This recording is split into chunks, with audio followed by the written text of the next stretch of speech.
just read it? Okay. Dulur-dulurku, hari ini saya akan menjelaskan perbedaan beberapa kata yang mempunyai arti yang sama antara lain close and near. Close artinya dekat. Close dapat digunakan untuk menjelaskan keberadaan suatu objek atau hubungan emosional. Example, I'm very close to her.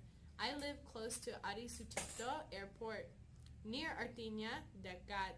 Example, I live near Sunan Kalijaga University.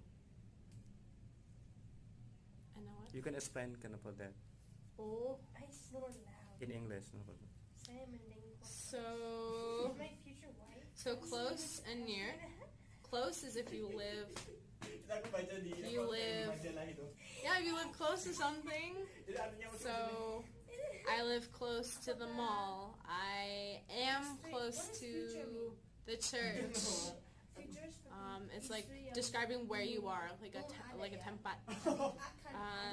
And then the other way to say near is the same. Like I live near the mall. I live near the church. Maybe it's like apa ya?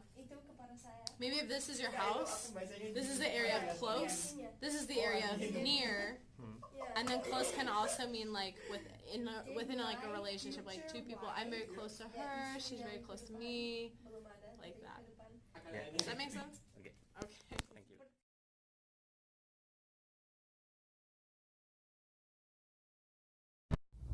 EBPJogja.